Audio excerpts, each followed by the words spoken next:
Hello students, welcome to TSN School, class 11, subject physics and chapter number 12 thermodynamics। इस chapter number 12 में हम आपको part 1 और part 2 आपको करवा चुके थे, जिसमें हमने आपको monoatomic, zeroth law, diatomic and polyatomic. Okay, आज हम पढ़ेंगे part number 3, law of equipartition of energy. यानी कि कोई भी लॉ है, जैसे उसको इक्वी पार्टीशन ऑफ एनर्जी। आपका हमने लास्ट टॉपिक में हमने पढ़ा था कि मोनो एटॉमिक जो है उसमें जो फ्रीडम क्या होता है, आपका डिग्री ऑफ फ्रीडम, उसमें कितना था, जिसको हम स्मॉल एफ से लिखते थे, उसमें स्मॉल एफ का वैल्यू कितना होता था आपका 3। ओके, और जो ये आपकी internal energy is equals to क्या थी, kinetic energy is equals to internal energy is equals to क्या थी, half M V X square plus half M V Y square plus half M V Z square. Okay, तो equipartition जो of energy है, equipartition यानी कि इसमें आपके जो एफ नंबर है वो कितने आपके 3 हैं। तो यानी कि इक्वी पार्टीशन यानी कि इनकी जो भी आपकी एनर्जी होगी या हीट होगी वो 3 पार्ट्स में आपकी इक्वल इक्वल डिवाइड होगी। जैसे कि आपकी काइनेटिक एनर्जी आपकी 30 है, तो 10 आपके एम वी एक्स स्क्वायर की, 10 आपकी वी वाई स्क्वायर की और 10 आपकी half M V Z square की। इक्वी पार्टीशन यानी कि आपका इसका डेफिनेशन क्या हो गया, the average kinetic energy associated with each molecule, हर एक मॉलिक्यूल के लिए जो काइनेटिक एनर्जी है with each degree of freedom is equals to half k t. यानी कि फर्स्ट वाले पार्ट के लिए भी हाफ के टी, सेकेंड वाले के लिए half A T and third वाले के लिए भी हाफ ए टी। ओके, तो टोटल अगर हम इसको करेंगे तो 3/2 के टी आएगा। ओके, जहाँ के आपका क्या है बोल्ट्जमैन कांस्टेंट और टी आपका क्या है absolute temperature. K is equals to R upon N, R upon N, where R is equals to आपका क्या होता है number of, R is equals to आपका क्या होता है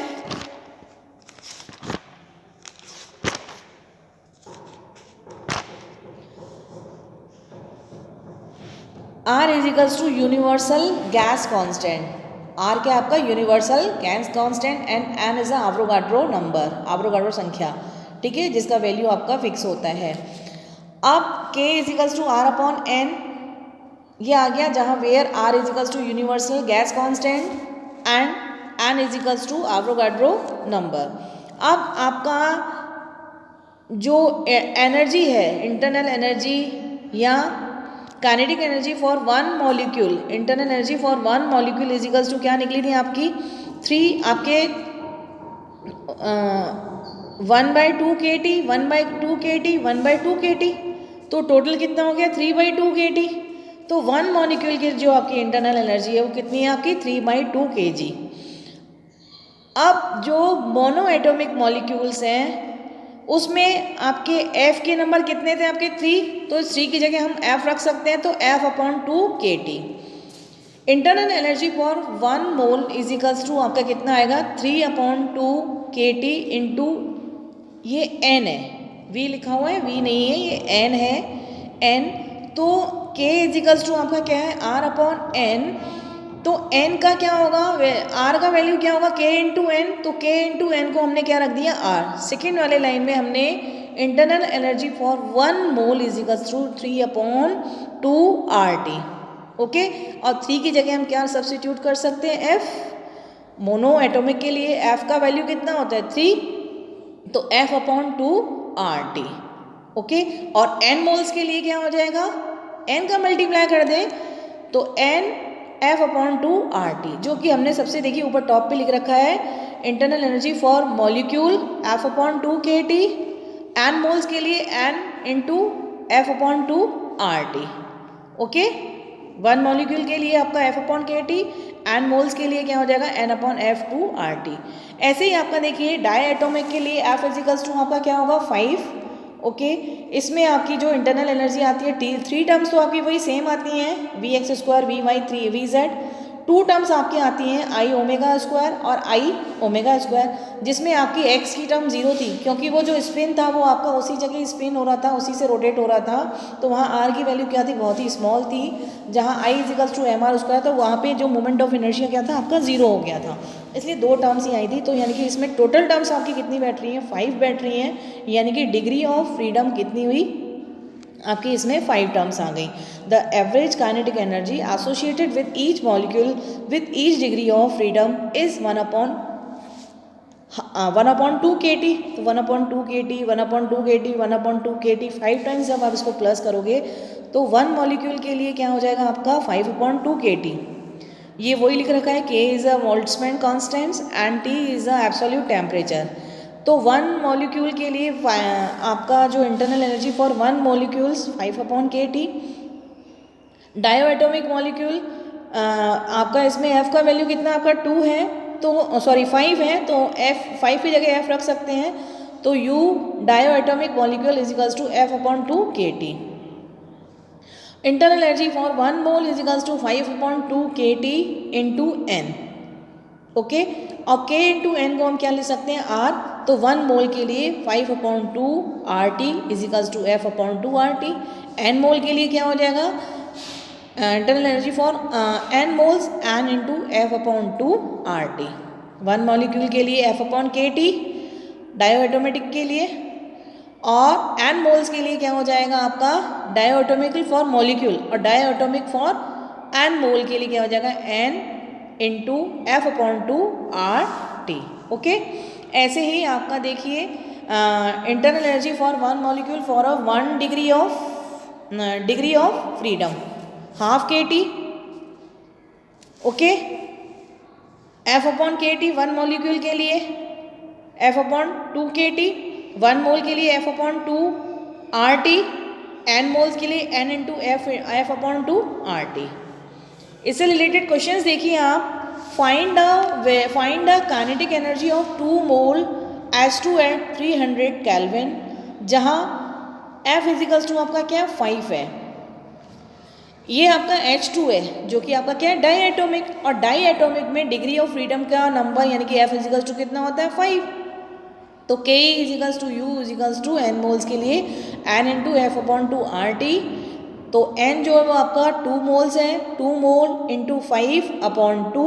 R का वैल्यू आपका अवोगाड्रो जो नंबर है वो फिक्स होता है 8.314 इंटू जूल पर मोल इंटू केल्विन, और टेम्परेचर कितना आपका 300 केल्विन। K से K कट गया, मोल से मोल कट गया, 2 से 2 कट गया। जब आपका 5 300 और 8.314 का मल्टीप्लाई करोगे तो आपका आएगा 12471 joule. It's a answer of kinetic energy. ऐसे ही find the kinetic energy of 1 molecule helium. 1 molecule है यानी कि मोनो एटोमिक है। मोनो एटोमिक के लिए जो आपका F का वैल्यू होगा आपका 3 होगा, और टेम्परेचर आपका कितना होगा 300 केल्विन। तो kinetic energy for 1 molecule F/2 kT। 1 mono atomic है तो F का वैल्यू कितना हो जाएगा आपका 3/2 kT। ठीक है, यहाँ पर आपका 1 रखोगे तो N रखोगे, N इंटू R हो जाएगा। R का वैल्यू रखोगे, T का वैल्यू रखोगे, यहाँ से वैल्यू आप निकाल सकते हो 1 काइनेटिक एनर्जी फॉर 1 मॉलिक्यूल्स। अब आपके आती है एक internal energy for a ideal gas, जो कि क्या होगी आपकी equals to K equals to N into F/2 RT। अगर हम उसका बोथ साइड डिफ्रेंशिएशन करते हैं तो du इजिकल्स टू N आपका नंबर है, F/2 R जो कांस्टेंट है, और टेम्परेचर के रेस्पेक्ट में इसका डिफ्रेंशिएशन करेंगे तो क्या हो जाएगा dt। तो del u equals to N F/2 R del T। ये आपका जो है रिलेशन जो भी निकला है इंपॉर्टेंट है। अब देखिए internal energy for 1 molecule equals to F/2 kT, और N मोल्स के लिए क्या आता है आपका N F/2 RT। तो जो internal energy for N moles equals to आपका ऊपर क्या निकल के आया था ये वाला formula N F/2 R del T। Okay, अब हम जो पढ़ेंगे internal energy for a state function के लिए। किसके लिए? State function. ये जो चेंज इन है ये ऊपर लाइन से आएगा, द चेंज इन U या potential difference depends upon the state and not on path. जो पोटेंशियल डिफरेंस है या पोटेंशियल है चेंज इन ना depend upon state and not on a path, जो कि पाथ पे डिपेंड नहीं करता है।